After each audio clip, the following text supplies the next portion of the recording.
digondeli, nggak boleh pergi. Oh, gitu. Si Karisma ngene wae supaya mau ngopeni IPPNU. Iya. Nih, harus gimana caranya kalau daftar kuliah lagi harus pakai uang saya sendiri, kerja keras saya sendiri gitu kan.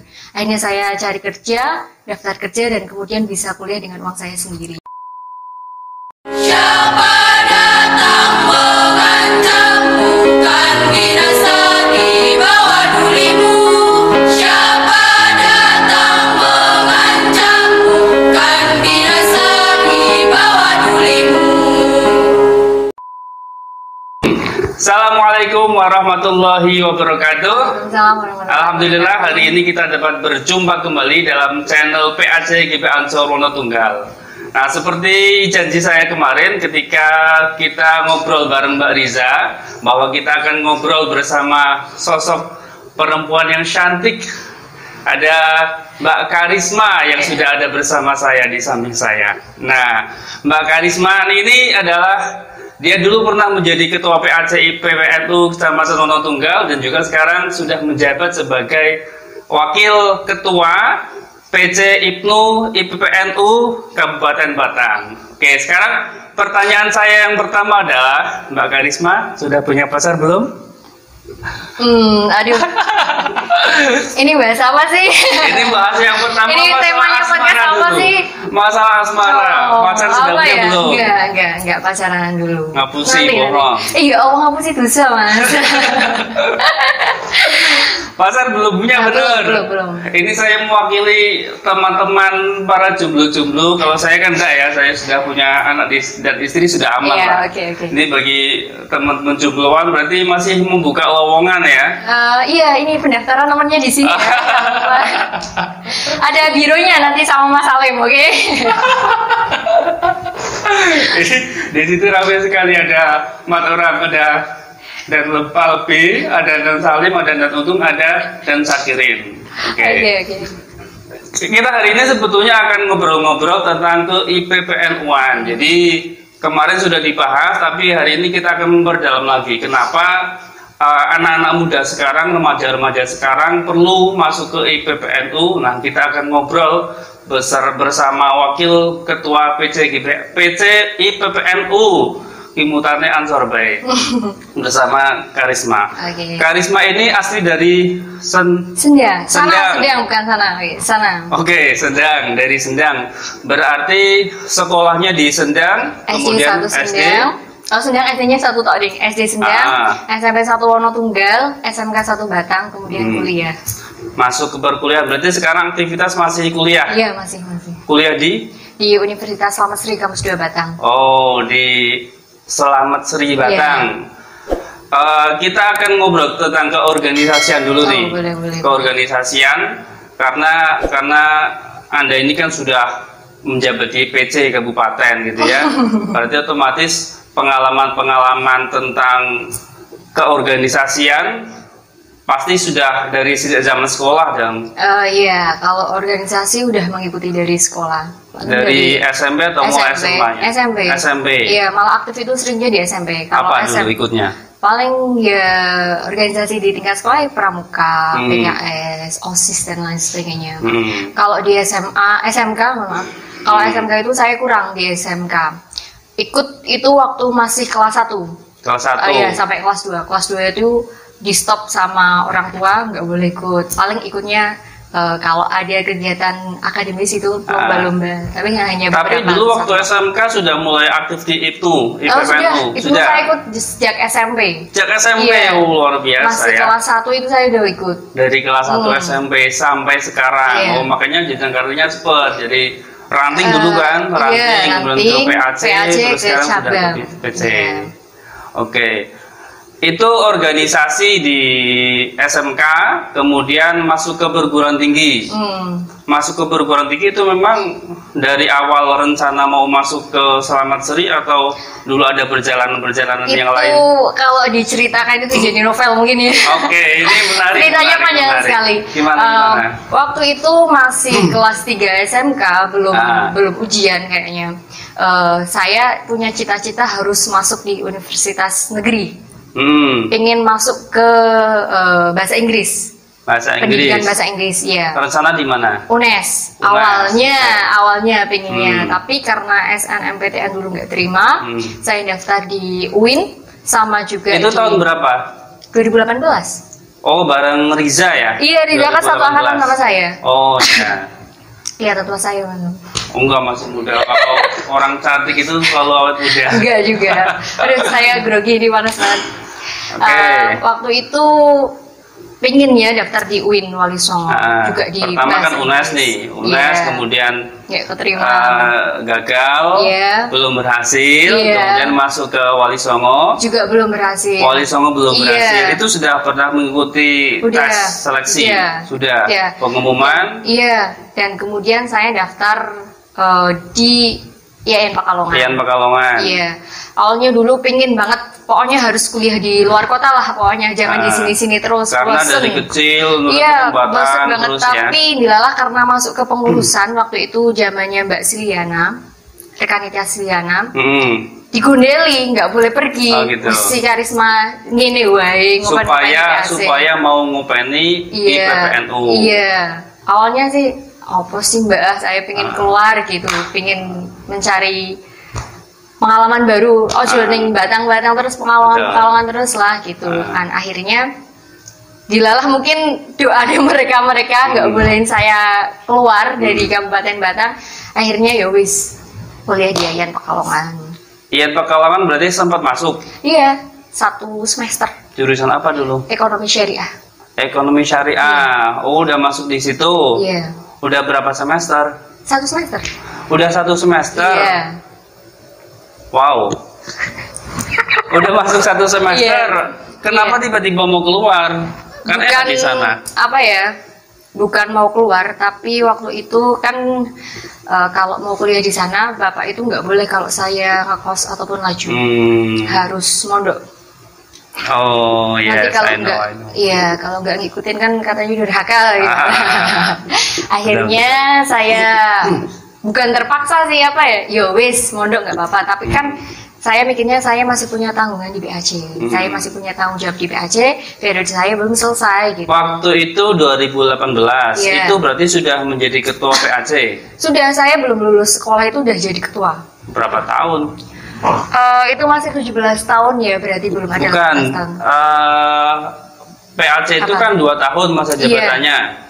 Berarti sejak sebelum lulus sekolah itu tahun 2018. Oh, kemarin Purna kan 2020 ya? Oh iya, betul. Pas 2 tahun.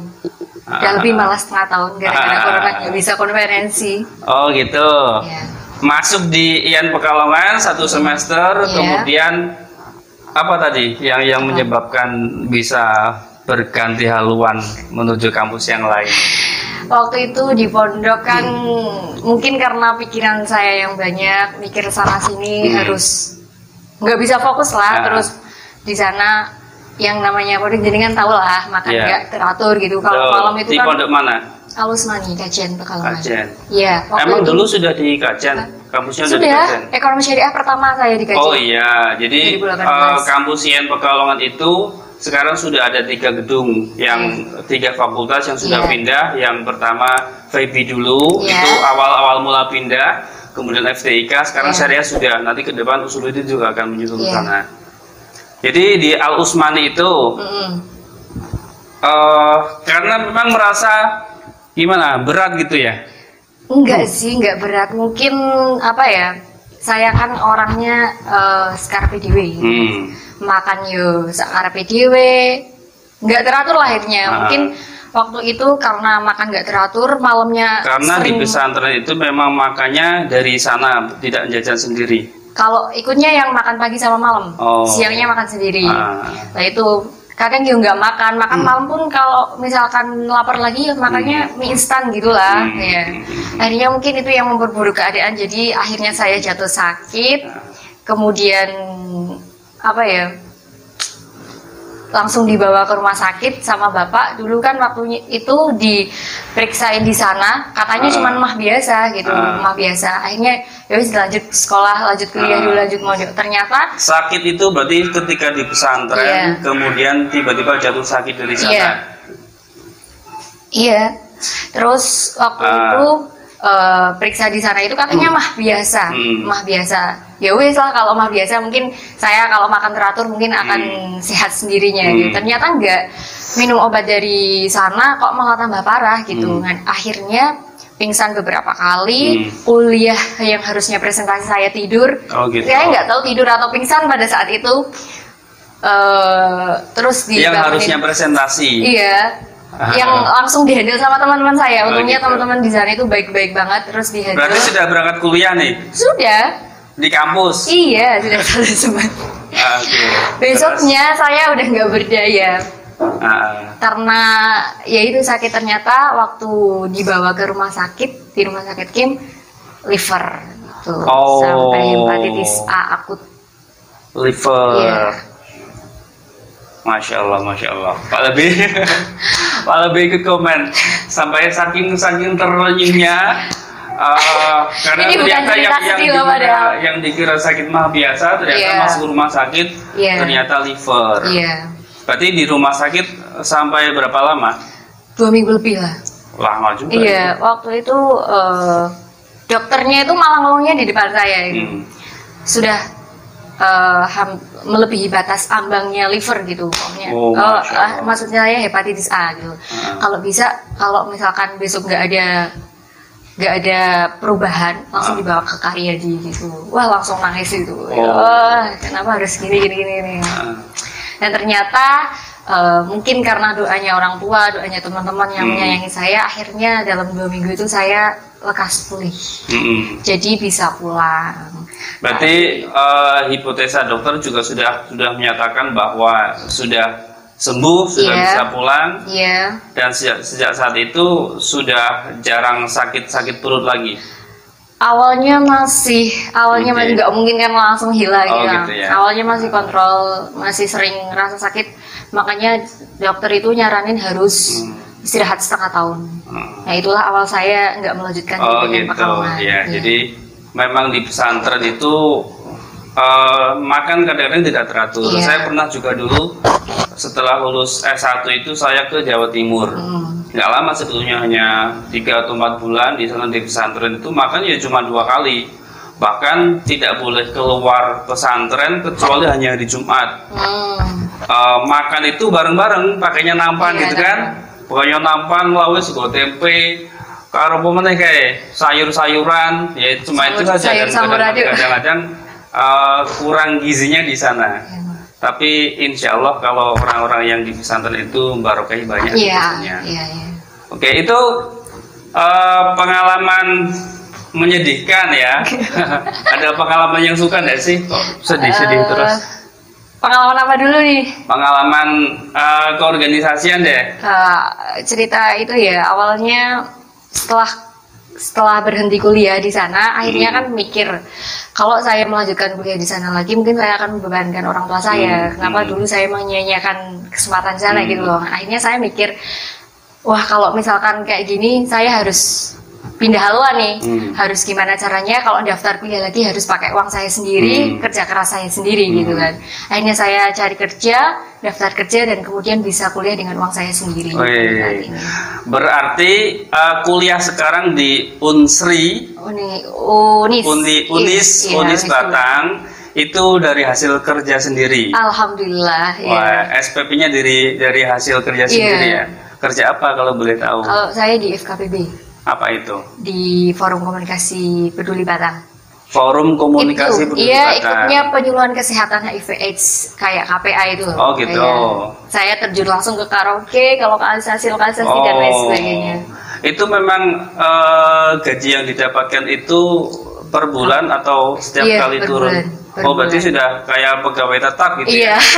Luar biasa nih. Kayak lumayan.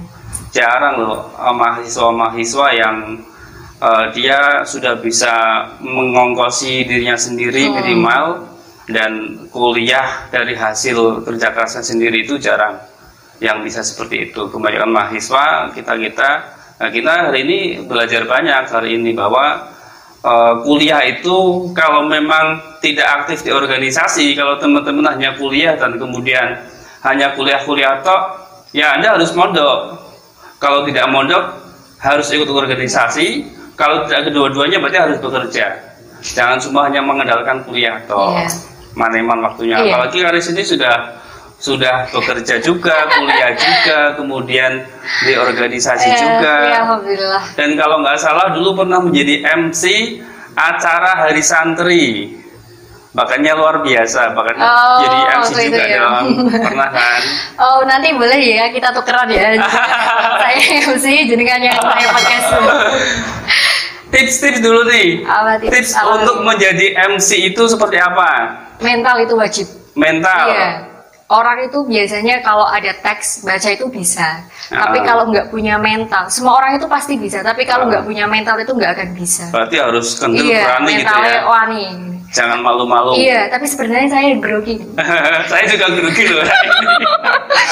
Saya sudah 3 episode kemarin santai, tapi hari itu udah grogi. Gara-gara dia. Mental itu nomor 1 kalau menurut saya.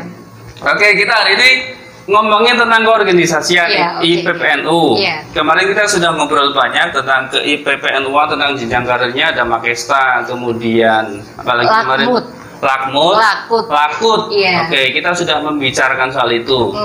Sekarang yang saya tanyakan adalah kenapa anak-anak muda sekarang itu khususnya di desa-desa gitu ya, kenapa harus ikut ke dalam IPPNU? Oke.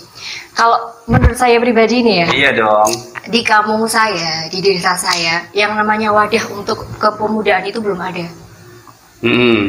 Harusnya kan ada Karang Taruna dan lain sebagainya. Ada hanya ketika dibentuk, setelah dibentuk. Betul, biasanya begitu. Wah, ini untuk desa-desa, Pak Kepala Desa, tolong Karang Tarunanya diaktifkan kembali. Oke, nanti sinergi sama IPPNU. Rapat pertama semangat banget biasanya. Iya, banyak banget yang hadir. Wah, kemudian pencalonan ketuanya. Setelah itu selesai. Setelah itu selesai, nggak ada rapat lanjutan, nggak ada rapat kerja, nggak ada progresnya ke depannya, itu nggak ada. Makanya prihatin sekali kalau di kampung atau di desa nggak ada organisasi kepemudaan itu. Makanya karena saya masih punya, sebenarnya saya itu di ranting itu belum selesai waktu saya menjabat jadi ketua PAC. 4 tahun saya jadi ketua ranting, 2 periode, ya.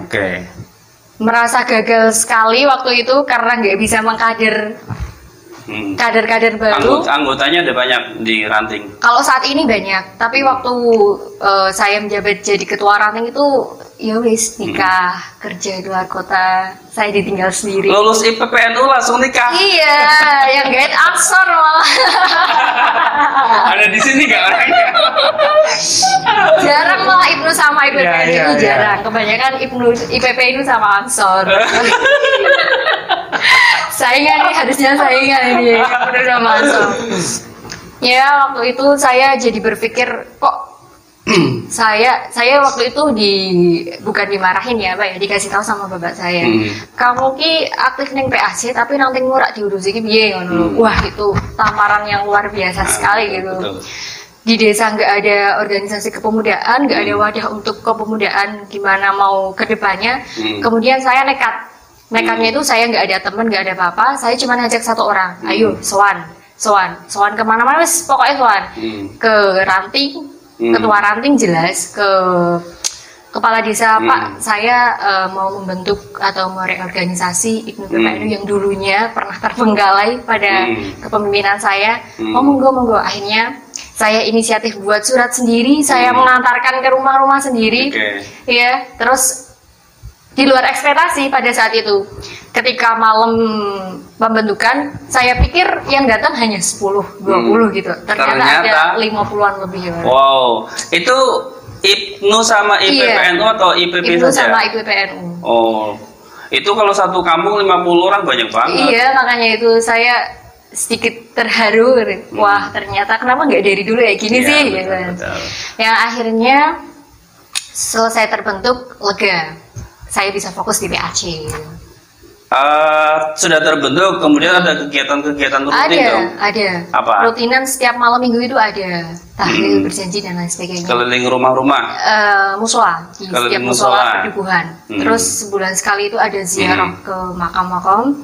Terus kemarin baru menyelenggarakan festival Hari Santri Itu luar biasa banget, pecah banget. Karena bareng sama TPQ sembilan gitu. Ya memang biasanya kalau IPNU IPPNU itu lebih solid di ranting. Iya, karena kalau di ranting itu kan mereka bersama-sama terus dari kecil main bersama-sama kan. Ya. Iya, dolan bareng-bareng. Jadi ketika kegiatan pun mereka lebih solid. Kalau tingkat PAC itu kan ketemu tidak terus kan. Makanya banyak kegiatan-kegiatan itu malah justru banyak di ranting. Iya. Itu kalau di tingkat ranting, kemudian di tingkat PAC nih. Iya. PAC itu kan berarti sudah dari tahun 2018 sampai 2020. Oke, itu ada kegiatan apa aja kemarin? Kemarin ya biasa kita pengkaderan Makesta, Lakmut, terus ada pelatihan administrasi, public speaking dan lain sebagainya. Oke, ini ada request. Kemarin saya kan ngobrol-ngobrol sama Mbak Risa. Iya. Perlu sebetulnya karena pemirsa ini kan yang nonton dari banyak kalangan, nggak cuma dari kita saja. Sabang Merauke ya. Apalagi sekarang punya tamunya ini. Perlu dijelaskan apa itu perbedaan antara IPNU dan IPPNU. Oke, sebenarnya IPNU IPPNU itu sama sih. Hanya menurut saya itu kalau sekarang itu organisasinya yang berbeda. Kalau dulunya itu kan IPNU IPPNU, sekarang itu harus dipisah IPNU dan IPPNU. Dari IPNU sendiri kan lahirnya juga lebih dulu IPNU, kemudian baru IPPNU. IPNU itu lahir tanggal 24 Februari 54. Oh iya, apa? Iyalah, wis make sama. Terus IPPNU itu tanggal 2 Maret 1955. Baru kemarin kita harlah ulang tahun ya. Oh iya, selamat ya. Iya, terima kasih. Kalau misalkan organisasi di sekolah itu kan biasanya kita bahasanya apa sih? Kalau di sekolah itu gondeli bahasanya ya? Digondeli sama sekolahannya maksudnya. Misalkan kayak pramuka kelas 1 harus wajib mah. Kalau IPNU PPNU enggak. Kita harus sadar dari diri kita sendiri. Iya, gitu. betul. Iya, makanya itu. Kalau misalkan jenengan mau berkembang nih, mau membuat diri sampean itu menjadi baik di masyarakat dan lain sebagainya, mau mengembangkan potensi diri, yang mau melatih public speaking boleh, masuklah di IPNU PPNU. Nah, ini promosi yang menarik ya. Ada ini sebetulnya yang saya harapkan sebetulnya. Jadi kenapa kita ngobrol-ngobrol hari ini supaya nanti banyak yang melihat itu dari kalangan muda-muda supaya bisa tertarik ke gabung di PPNU. Tapi jangan lupa ikut Makesta ya, harus ikut Makesta karena bagi saya Makesta itu awal saya mengenal cinta gitu. Weh, cinta sama apa? Ya sama organisasi PPNU sama gitu. Apa lebih? Kok bisa? Iya, awal saya mengenal cinta. Karena kalau misalkan kalau kita udah cinta, udah sayang, udah nyaman sama organisasi, mau nggak mau ya bukan mau nggak mau sorau sih kita bakal ngupeni kan gitu. Kita bakal mempertahankan dan memperjuangkan. Oke, jadi kalau misalnya ada teman-teman nih remaja-remaja yang mau gabung ke IPNU sama PPNU, langkah pertama yang harus diikuti adalah mengikuti Makesta, masa kesetiaan anggota. Oke, yang diadakan oleh ranting-ranting. Oke. Kemarin kan udah dijelasin Mbak Rizia. Saya udah nonton podcastnya. Alhamdulillah. Like ya, udah di like, di share. Udah belum subscribe? Sudah dari awal. Minta dong sama teman-temannya supaya subscribe. Rekan-rekan kita, sahabat-sahabat Ansor, jangan lupa like, komen, dan subscribe channel YouTube Ansor, namanya apa? PAC GB Ansor Wala Tunggal. Ini nanti ada tulisannya nggak di sini ya? Oke, Mas Aleng siap ngedit. Oke, jangan lupa di subscribe ya. Oke. Jadi itu ikut Makesta, kemudian nanti kan sudah sah menjadi anggota. Iya. Oke. Kalau sudah menjadi anggota, tentu tidak hanya sebatas masuk toh kan, pasti akan ada kegiatan-kegiatan yang akan mereka lakukan. Kegiatannya apa saja di IPP? Kalau tingkat apa dulu ini? Tingkat PAC.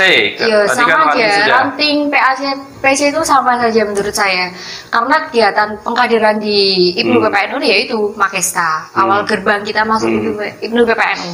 Terus Lakmut, latihan kader muda. Kemarin yang seperti dijelaskan Mbak Riza itu, Dalakut dan lain sebagainya. Jenjangnya seperti itu. Yang kegiatan rutin ngajinya apa?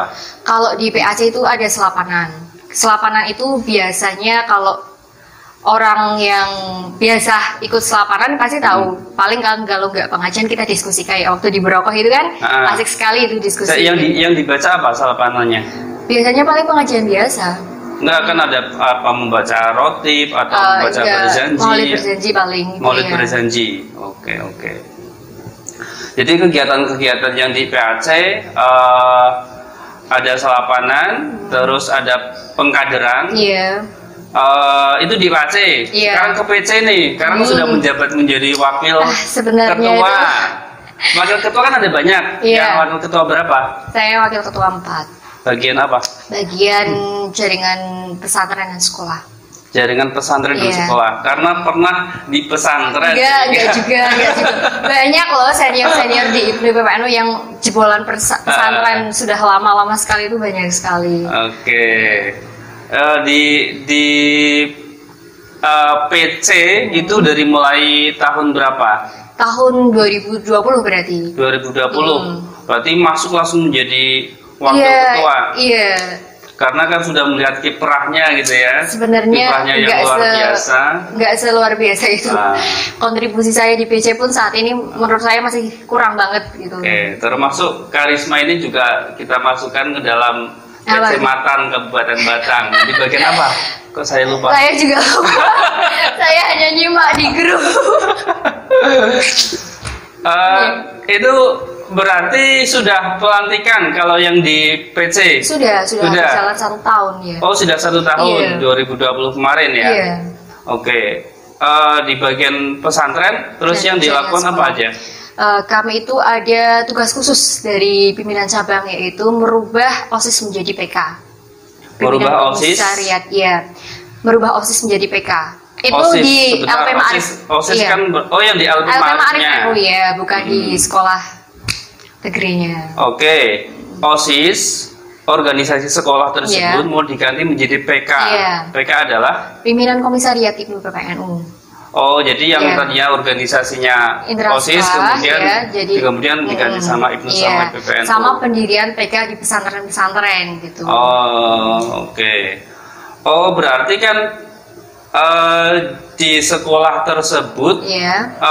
ada anggotanya yang memang sekolah di situ atau memang sudah kerjasama langsung dengan LP Kan Ma'arifnya? kalau LP Ma'arif itu sebenarnya udah MOU dengan IPNU PPNU, harus ada pergantian OSIS menjadi IPNU PPNU.